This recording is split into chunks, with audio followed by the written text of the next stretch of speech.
Good morning, everyone. Welcome to Atlanta. There are two fun facts when you begin. The first fun fact is, does the notebook fit with the microphones in the podium? So that one's not that interesting. The second fun fact I learned this morning is that Herb Vincent, our Associate Commissioner for Communications, is also the Beyonce concert coordinator for our staff. So of any social media moment this week, that may rank towards the top. That said, good morning and welcome to the 2025 edition of SEC Football Media Days. It's a privilege, certainly for me, to be with you once again. We appreciate your work and all the work that's done to make this event possible. It also signals the start of a new season. I look forward to the traditions, the games, the spirit, the intensity, the competition that makes college football in the SEC so special. We're pleased to be back in Atlanta. A little bit of a history lesson. The first meeting of the SEC membership took place in Atlanta, February 27th, 1933. Apparently it was the beginning of a tradition of hosting conference meetings around men's basketball tournaments, because our men's basketball tournament was first played here also in 1933. Atlanta, as you know, has served as host to the SEC Football Championship game since 1994, and just up the road in Duluth, we've had a number of women's basketball tournaments played and SEC gymnastics champions determined. I'm also proud that we'll be back in Georgia later this year.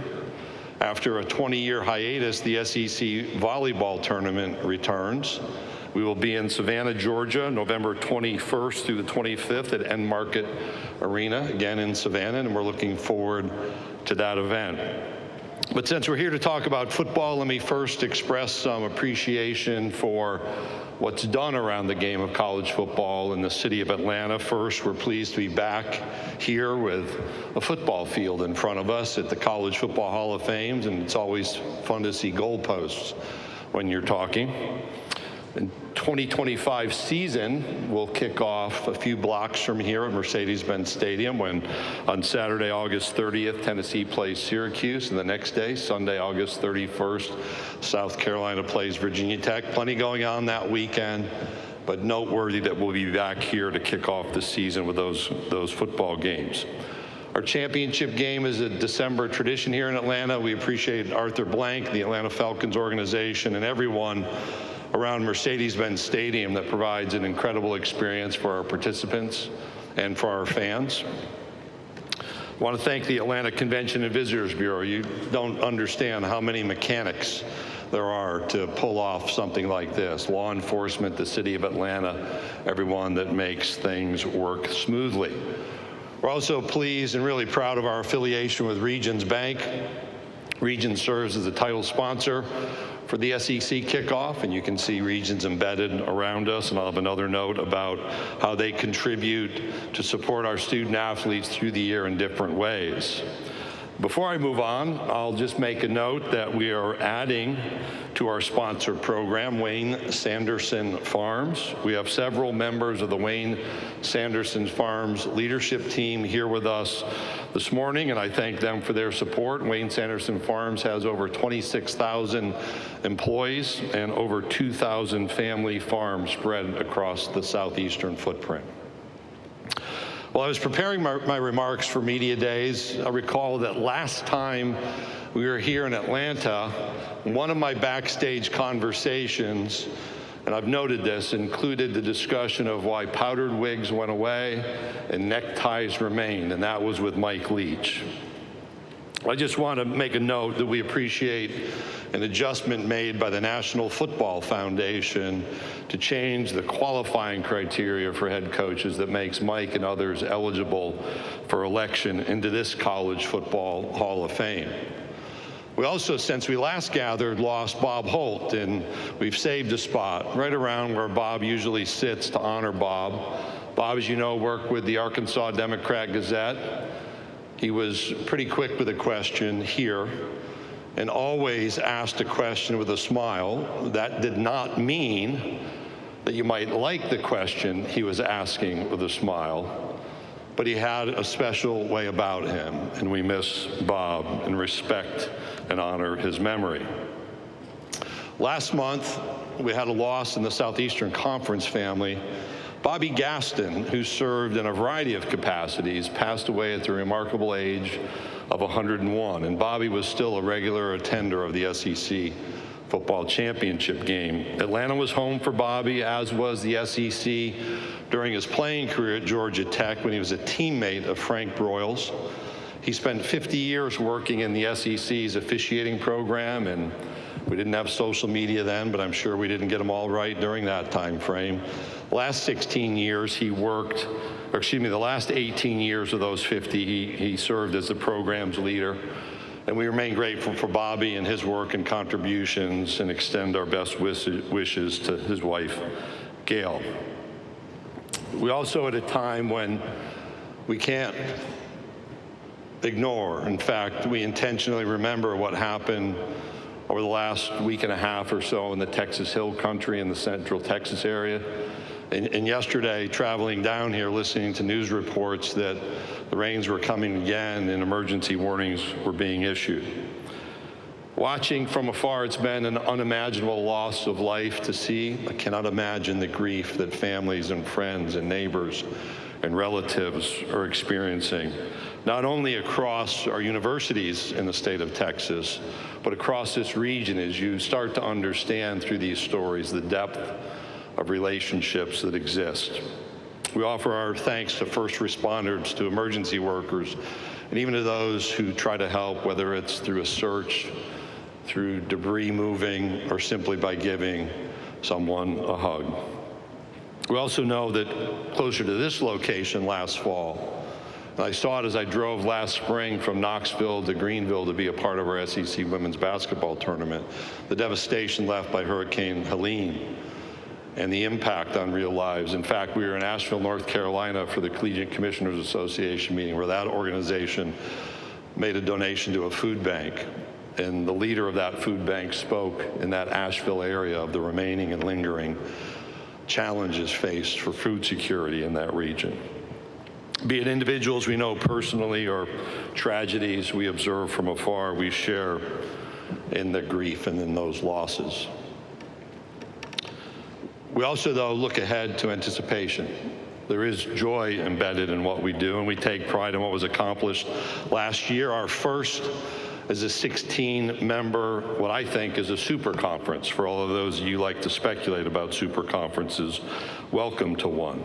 We have common sense geography, restored rivalries, record-breaking viewership. In fact, I asked for some data this weekend.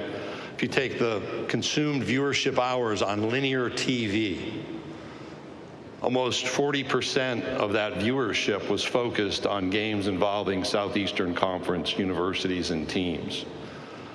Big Ten was next, right around 30%. And that means with those two conferences, just over 2/3 of the total viewership of college football is embedded between the SEC and the Big Ten. The successes we've enjoyed produced 9 national championships out of our 22 sports, 5 winners of the Honda Sports Award. We had the nation's highest attendance figures in 7 sports. For the 26th consecutive season, we led the nation in football attendance. Soccer for the 2nd consecutive season, showing the emergence of that sport in our conference. Women's basketball for the 6th consecutive season. Men's basketball led the nation in total average attendance. We included the top 3 attended programs in the nation in Kentucky, Arkansas, and Tennessee. We continued to lead women's gymnastics attendance. Baseball outpaced football. For the 28th consecutive year, we led the nation in college baseball attendance. And one of the more remarkable stats provided to me was we had a combined total home attendance over 840,000 in softball. When you combine the total attendance of the 3 other autonomy conferences, the SEC total exceeded those other 3 conferences combined total by over 100,000 fans. It's a special place, a remarkable set of people, remarkable competition. and remarkable achievements. We're also proud last year that it was our first to operate fully under the Disney umbrella for broadcast of our competitions. That includes ABC, the ESPN platforms, ESPN Plus, and the SEC Network. We're so proud of that partnership because in our first year, we together earned, through the SEC on ABC, the 2025 Sports Emmy for Outstanding Live Series, the first time in 45 years that award had been presented to a college sports property. You heard from Kevin, one of our new endeavors is a box-to-box and Netflix documentary series spotlighting the 2024 football season. You'll have an opportunity, as was mentioned later this evening, to see one of those episodes. That series goes behind the scenes to really capture what we think is unprecedented footage and personal stories of our coaches, our student athletes, and our teams throughout last season. This afternoon, you'll also hear directly from Paul Martin, the series producer, who will provide you with a bit more insight into that project. And last on my set of notes this evening on the SEC Network at 7 p.m., we'll have the second edition of what we call SEC Startup. That's a pitch competition for business ideas and innovative business ideas presented by student athletes. 5 finalists will populate this year's program, which again is presented by Regions Bank and is on the SEC Network at 7 p.m. this evening. Now, of any room that I occupy, I don't have to educate you that there is a lot going on in and around college sports. In fact, I usually begin writing out at least an outline of my remarks in early June. And had I attempted in early June to write out this full set of remarks, it literally would have changed on a daily basis. Because it seems as if one wakes up and there's yet a new story, a new opinion, a new piece of commentary, or a new direction that's been suggested. But let's take an inventory of all that's happening around college sports and college football right now.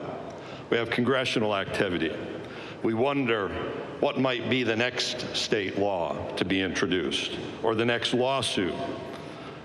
We're interested in litigation that has resulted in individuals being eligible to participate in college sports well into their mid-20s. That starts to remove opportunities for aspiring high school athletes.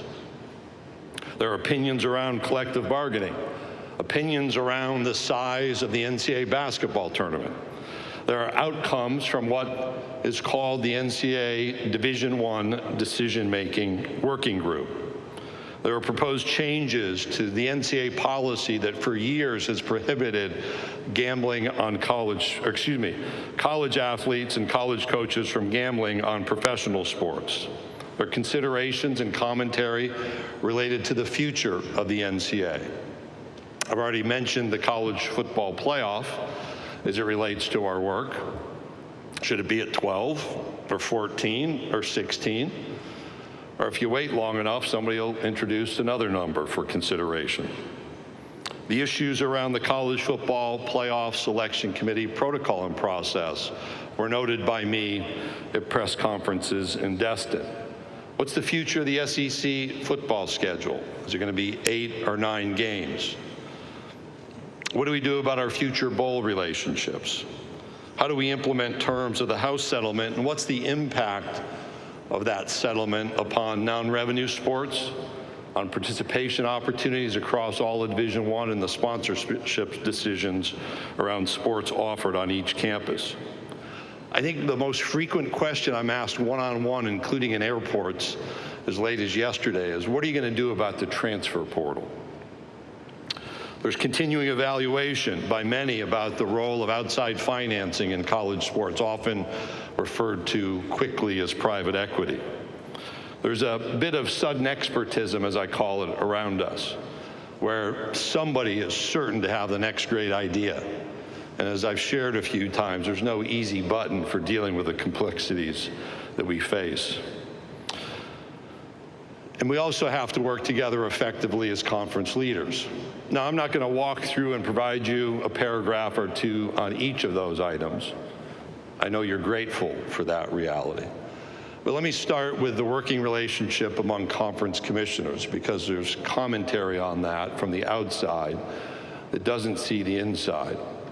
I think in Division I, we all have a responsibility to work with commissioners from all 32 all-sports conferences. There's going to be disagreements. There's vast differences in competitive and economic realities and attendance realities around those programs. But we do spend a great deal of time and dialogue. We have a second segment of commissioners, those in the bowl subdivision that populate the College Football Playoff Management Committee. You'll hear me in a moment talk about our June meetings that I thought were healthy discussions. Whether we make a decision that's predicted to be made or not is really inconsequential from a relational standpoint. What's important is working through the hard issues together. And then you have the four labeled autonomy conferences, some of you would call Power Four.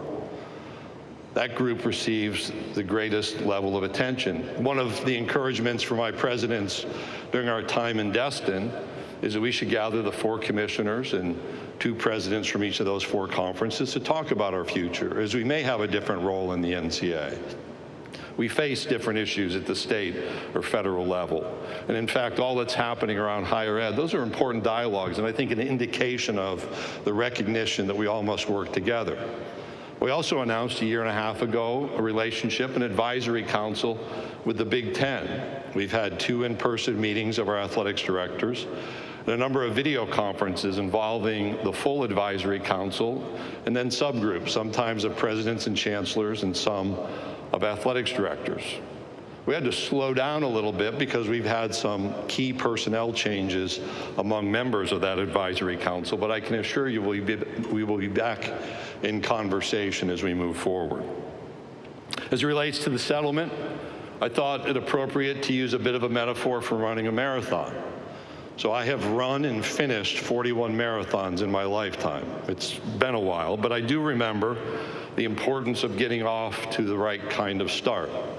That doesn't mean you feel great in the first 2 miles, nor does it mean, transitioning that metaphor, that everything works perfectly in the first 2 weeks of settlement implementation. There have been plenty of naysayers in the last 14 days, but the settlement went into effect July 1st, and we're here July 14th while working through historic and transformational change. We're in the middle of change, and in the middle of anything significant, it will get messy. That doesn't mean you leave. In a marathon, it doesn't mean you step off the course, because for myself, as poorly as I may have felt sometimes after 2 or 3 miles, I recall that those moments might actually produce the best efforts. The burden of making a new system work is certainly on commissioners and conference offices, but the responsibility is shared with our campuses and our campus leaders. And that's recognized in this league. We still have to work through the implementation, but the burden is shared by presidents and chancellors, athletics directors and coaches. It's also shared by those around our programs. I've asked repeatedly in conference meetings, if we don't want any limits or any structure, just let me know. Then the phone stops ringing. But over and over again in meeting rooms, the desire has been for a structure. And so we are implementing a structure even with some bumps in the road. We need to commit to that structure. We need to be willing to make that structure work. We also know that we are continuing to work with members of Congress, and we welcome that interest and the ongoing dialogue in Washington to support our congressional engagement. This isn't about preserving the status quo. This is about providing clarity and the opportunity to build a future with opportunities and healthy support. And on that last note, we continue to be proud about how we have adapted as a league, and I would offer as a group into Division I, to better support young people in their endeavors. Pretty interesting to listen to the Major League Baseball draft and hear the number of college athletes, for example, taken by MLB. Major League Baseball understands the support, the education, the emotional development, the medical care, the nutritional education, the financial education, the coaching, and the competition provide a better prepared athlete for their teams. Those are our realities, not just for those taken in a professional draft, but throughout our programs. And so as we think about our work with Congress, we want a future where we have national standards, where we're able to play national championships on an equitable basis and support healthy economic opportunities for student athletes. Last week, we saw the bipartisan introduction of the SCORE Act in the House of Representatives. That's an important moment. I view what's happening in college athletics as a nonpartisan issue, but using the typical nomenclature to have members from both of our major political parties willing to step out and introduce the SCORE Act is a positive step. Now, I remember Schoolhouse Rock, right? I'm just a bill. Yeah, I'm only a bill, and I'm sitting here on Capitol Hill. So congratulations, we have a bill on Capitol Hill that is sitting and requires a great deal of more work. But I think the bipartisan effort represents an indication that college athletics, just as it does in football stadiums every Saturday, can bring people together for conversation. And we hope the restoration of national standards for college athletics. On the topic of eligibility, for decades, we became accustomed to college athletics being focused on an undergraduate degree-seeking experience. Now, through a combination of institutionally requested and NCAA-granted waivers, followed by lawsuits related to transfer eligibility, the number of seasons of eligibility, and the length of time, commonly referred to as the 5-year clock for that eligibility period from enrollment to completing competition, people are remaining as college athletes longer, probably as evidence that it's a good experience, and the entry points as a result for high school athletes are being reduced. My guess is you have to return to the early 1900s. Literally, if you go to the first quarter century and look at some of the practices around college sports, you start to see the same things that we are seeing today. An older group of student athletes, constant movement without a lot of oversight, and questions about whether there are real academic standards that apply. As the world changes across college sports, we have to hold on to some values that are at the center of what we do on our academic campuses. We need to invite young people into higher education with the goal of moving them from adolescence to adulthood. We need to require unapologetically a person to make meaningful progress towards a degree. And if they don't make that meaningful progress, then simply understand they won't be able to participate in the athletics experience. And we have to make sure there's an entry point for the next generation of leaders and athletes who aspire to participate in college athletics following their high school experience. As I mentioned, common standards and national standards before, there is a need to return to a common standard for athletics participation.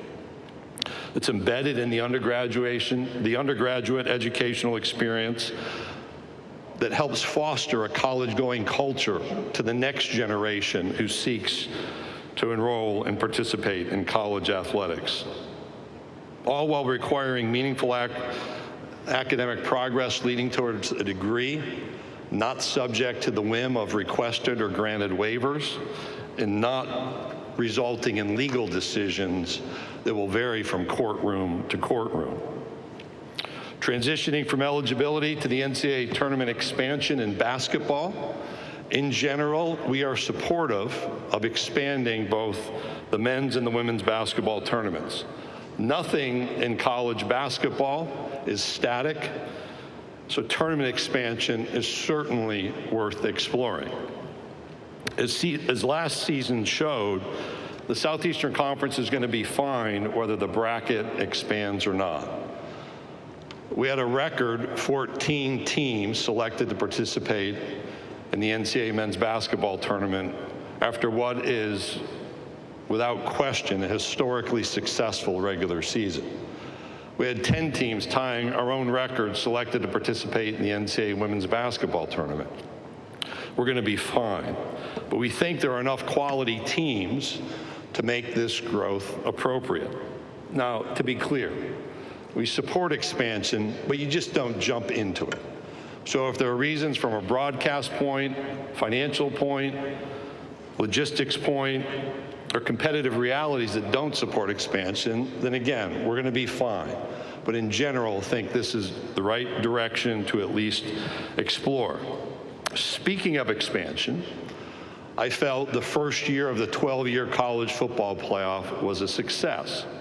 That doesn't mean everything was perfect, and there are certainly opportunities to improve. But what happened through the 12-team college football playoff is we brought teams into the conversation at a time when they would have been talking about their bowl game.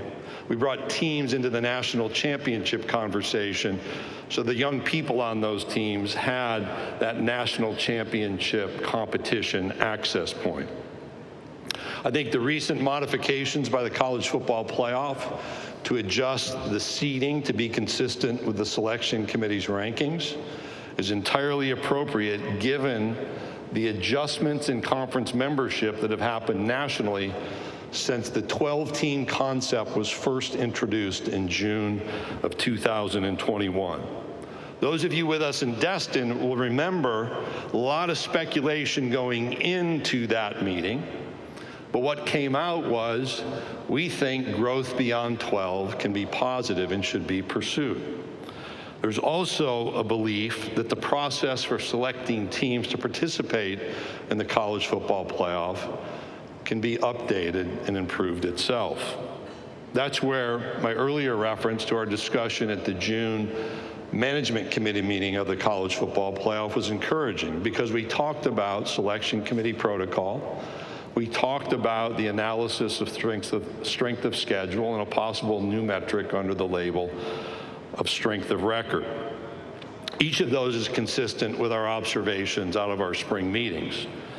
Much more work is needed and more needs to be understood. We have to see the homework, if you will, but the discussion and the direction of the discussion is viewed positively from our perspective, with the need for timely decision making, which then lets me jump into the football schedule to be used in the Southeastern Conference in the future.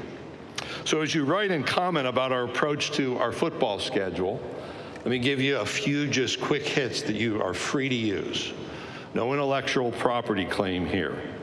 It is absolutely, fully, 100% correct that in the SEC we play 8 conference games while some others play 9 conference games.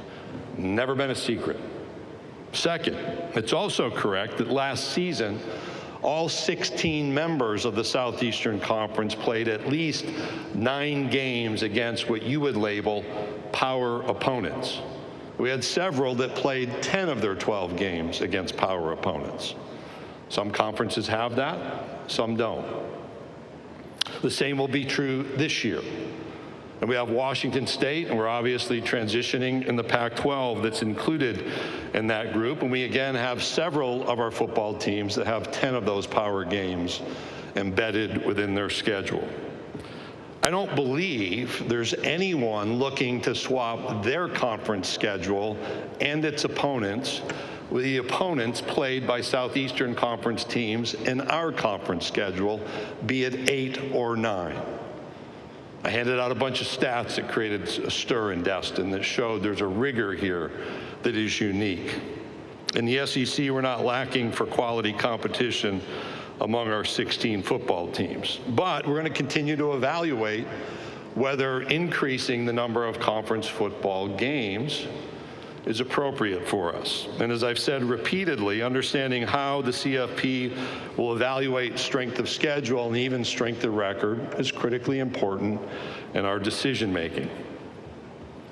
As I conclude, as I mentioned within my remarks, we're living through a transformational moment across college sports. In fact, if you take a step back and go look at the iterative change over time, I don't think there's been a time in the last 100 years where so much change is in front of the college athletics enterprise as exists right now. It's actually amazing and exciting to consider the importance of the time during which we lead and serve. Let me be clear, from my perspective, college athletics is not broken. College athletics is not broken. It is under stress. It is strained. And the answers we seek are tied into the complexities that have been referenced over time. I went back and read my remarks from this podium or others over the last few years, and pretty consistently have identified the challenges ahead with some of the decisions that we may have to make. I don't think the answers come from courtrooms completely. They don't come from commentators or commentary. They don't come from those outside sudden experts with their newest idea. Those of us in higher education, embedded in college athletics, know the intricacies of what's in front of us. And we all have to continue to adapt, and have adapted, as we seek to provide life-impacting opportunities and lifelong memories for young people across our nation. As we watch the college football landscape change around the Southeastern Conference, we remain both proud of what we've achieved and excited about our future. That future is not something we wait for, it is something we seek to shape. And we look forward to the year ahead with new opportunities, with new challenges, with certainly a set of new frustrations, with new faces, new results, and new hope. Before we engage in our usual tradition of questions and me deciding whether I provide answers, I'd like us to take just a moment and reflect back. We have a place here for Bob Holt. Bob would usually be the first question asker in the room. He lost a little bit of quickness over time, but also those I mentioned a moment ago, and those in some of the bigger tragedies around our country.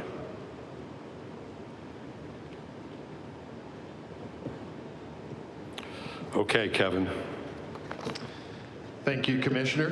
If you do have a question, please raise your hand. We have Emma, Annie, and Nathan. We'll get a microphone to you. If you please stand if you're able, give your name and affiliation, and we have time for a few questions. So, Commissioner, we'll start over here on our left on the aisle. Yeah, Brooks Austin with the On SI Network. Coach, or Commissioner, every time it's good practice. Yeah, every time I hear one of these coaches talk about the House versus NCAA settlement, they refer to listening to the advice of their lawyers and their administrators. I'm curious if you guys have any meetings as a league to help your teams kind of see this course, or to continue your metaphor on this marathon. Yeah, we have water breaks, if you will, along the marathon course, if those are meetings. We provided updates leading into decisions, and the difficulty for us is you cannot implement a settlement until there is a settlement. I've used a subgroup of coaches. We actually sent a note out to gather our coaches for another educational setting next week. We had video conferences with athletics directors, presidents, and chancellors last week. When I was here for the college football playoff national championship game in Atlanta, I was kind of lonely because I didn't have a team, but spent well over an hour on a video conference with our women's basketball coaches. We've done the same with our men's basketball coaches, and we use our meeting cycle regularly. The fact that change was coming, I think, was well presented. The elements of the change that would be central to a settlement, I think that was well presented. It is the intricacies of implementation where we are running rapidly in the midst of the race to make sure we provide the most relevant and most current information. And some of that's kind of time-bound by working through a process with the plaintiffs and with the court. Commissioner, we'll go in the center aisle. Pat? Pat Forty from Sports Illustrated. First, Greg, I appreciate the remembrance of Bob Holt. Well done. Secondly, the clear public disagreement between the College Sports Commission and the collective association about what the rules seem to be. Do you have an opinion on that, or how are we going to rectify that? Well, we from the College Sports Commission think that we're operating consistent with the settlement terms. We'll have the right kind of communication with the authors of the letter and communicate and educate on why we think we had the right perspective to begin with. The Commissioner will go over to our right-hand side on the far right. Hello, Greg. David Cloninger with the Charleston Post and Courier. When do you anticipate having the format of the 2026 football schedule finalized? First of all, I spent a long weekend in Charleston a few weeks ago, and it was my first time to walk around downtown, visit Fort Sumter, play Bulls Bay, and experience Folly Beach. So I didn't buy a newspaper. I was there. That was my 4 days away, so I owe you. I've been careful about giving dates. I've said repeatedly, I learned during COVID that you want to use your time. It won't linger terribly much longer. We have to make decisions about the 26 season and adjust if we're going to go to 9 games, and there have to be games removed or rescheduled. And if we stay at 8, probably a little bit easier on that part of the logistics. Once we make a decision in the conference office, we're pretty ready to go. If you go back to when we made our last decision, we were in Destin. I think 2 weeks later, had opponents out, and shortly thereafter, we were prepared with dates and sites, sort of thing. Okay, we'll go back here in the center section. Mike Griffith, the Atlanta Journal-Constitution, Dog Nation. Commissioner, you've talked about the differences in the playoff models, and a lot of people have speculated on what's best for college football. When you talk about best, what would be some of the bullet points that you want to get out of the ideal college football playoff format should it expand to 16 teams? Well, you're binding me to a 16-team playoff, but I'm going to, walk you back. So I'm on record of participating in a decision process that 12 was the right direction. And that took years, plenty of ups and downs. As I said, the middle is messy. In a marathon, it was messy. In that consideration, I think it worked well. I think some of the changes happening around us that may create some competitive balance raise the question of expanding. I've always been a fan of there are no allocations. Like, take the top 8 back in 2019 when people were talking about expanding. Take the top 12. I was an advocate for that. In fact, went back through with colleagues this spring. I could take the top 14, top 16. We have agreed, and I think last week there was some misunderstanding communicated about a memorandum of understanding.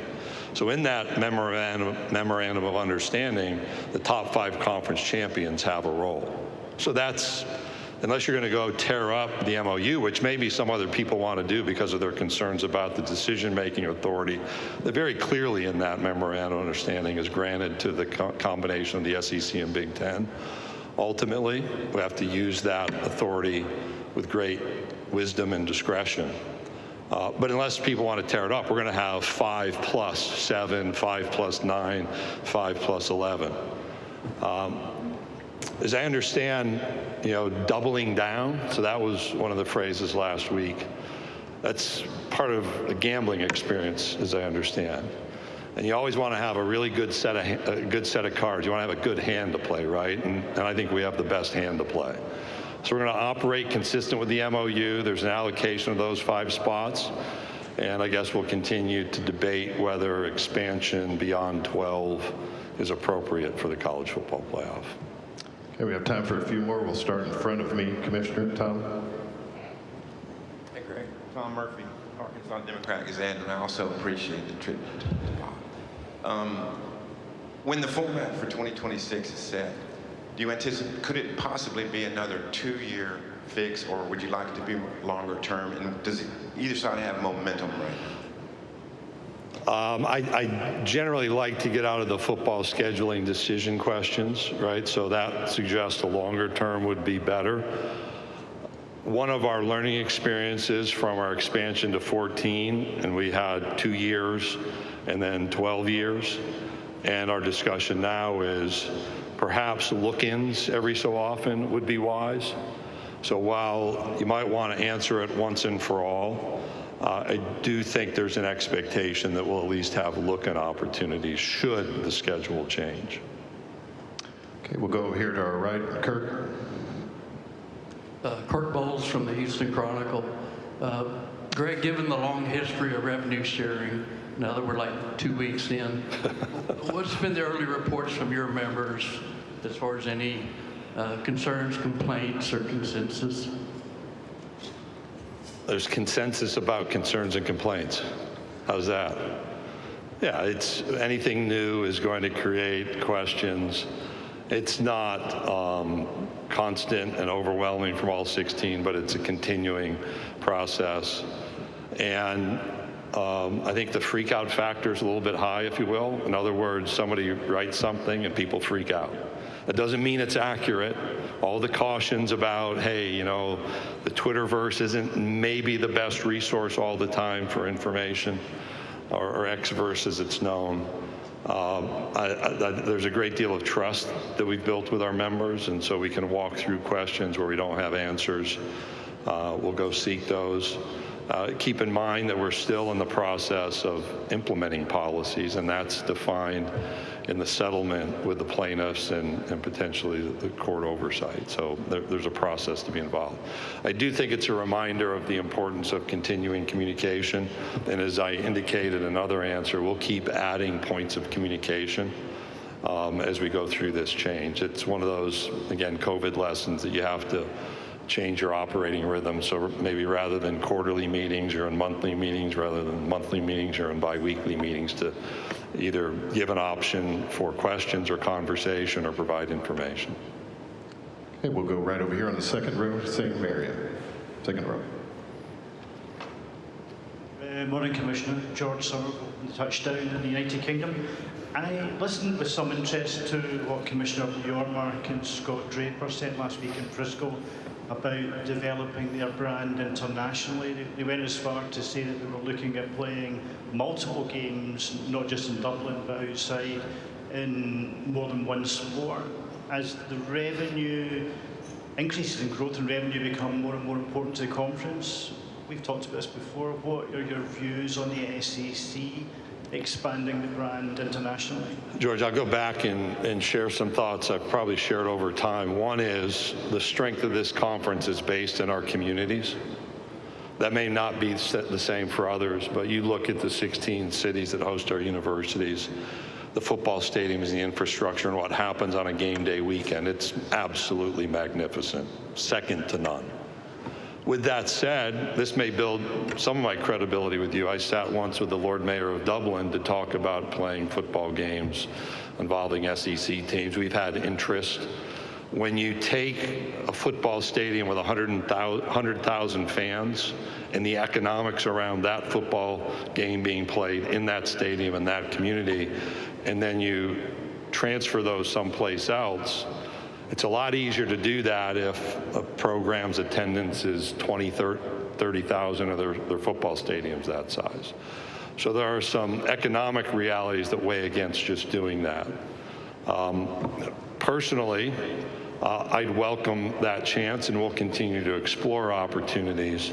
But I'll go back to the importance of college football in our region, in our states, and in our communities, and the foundation and strength of our conference fundamentally is built on those communities. I also think we do a pretty good job internationally on our own with just drawing interest, because doggone, it's compelling. We are not boring and dull, I can tell you that. Commissioner, we'll go over on the left aisle. Heather Dinich with ESPN. When you talk about the Big Ten and the SEC having the control over the future format, what will it take for those two leagues to come to a consensus and avoid a stalemate? And how close are you and Tony Petitti to doing that? Well, I would never give away how close we are to doing something in a meeting. I think Tony and I spoke probably 4 out of 5 days last week. I think Jim and I either talked on the phone or communicated 3 out of 5 days last week. So we had a different view coming out of Destin around the notion of allocations, if you will. And I think you'll probably hear that again from our coaches. The Big Ten has a different view. That's fine. We have a 12-team playoff, 5 conference champions. That could stay if we can't agree. I think there's this notion that there has to be some magic moment and something has to happen with expansion and it has to be forced. No, I think we want to use, when you're given authority, you want to be responsible in using that authority. And I think both of us are prepared to do so. And the upfront responsibility, and this may be where some of the confusion lies, is we have the ability to present a format or format ideas, gather information, see if we can all agree within that room. We don't need unanimity. And ultimately, if not, there's a level of authority granted to the Big Ten and SEC together. But there's a lot to that. It's not you just show up and pound your fist and something happens. I hope that that type of narrative can be reduced. But we'll keep talking. We all talk a lot, probably too much sometimes, right? All right, Commissioner, we'll take one final question over to our left. Commissioner, David Rumsey from Front Office Sports. You mentioned private equity in your opening remarks, and we know you came out against several PE-backed Super League proposals last year. Moving forward, is the SEC open to exploring any PE money or other capital injections coming into the conference? I think there are 2 things in there. So my comments about other ideas, and they're embedded subtly, is what I've not seen is the in-depth analysis of these other ideas that's provided to our everyday operation. That's one of those disappointing realities for me. So we have to do that internally. Like how much money flows out of the college system into the financial backers? What are the ifs that are needed? If this can be achieved, and if that can be achieved, and if that can be achieved, then they might be able to achieve what they're talking about. Some of these proposals, you always see the most positive outcome. And when you ask, well, like, what's the downside of it? What if you don't hit all of those if marks, all of those mile markers? What then happens? And there's not a lot of answers provided. What we're dealing with is not like a law school class hypothesis or a finance project for somebody's MBA. This is real life. And we're seeing that happen over the last 2 weeks. So that's my observation, and just clarity on the first one. I've had those meetings. I've had outreach on a continuing basis. They bubble up from time to time. You know, the question, what problem are you trying to solve, and what's the substance of the solution? What's the downside? What if you don't achieve all of those mile markers? For us, I had a conversation with someone in our membership about outside financing ideas as late as last week. We have been probably 2.5, 3 years into visits with banks, with private equity, with venture capital. I mean, you could go down the range. Private capital, that's another phrase that's been used. That's not been the right direction for us. We've not seen the concept that works. It doesn't mean we won't consider opportunities. If there are opportunities for mutual benefit, those would pique our interest. But the notion of just jumping to something because there's a pot of money there seems an uninformed direction, and simply taking propositions where there's not the kind of clarity around what if you don't meet your high-end predictions, what's left then? I think those are things that continue to weigh heavily on our mind. Commissioner Sankey, thank you for your time. Okay, thank you. We'll see you, I'm certain, around, and I hope it's a productive week. And if you have needs, we have volunteers and staff prepared to be of assistance. So we'll see you shortly with our first Coach of the Week.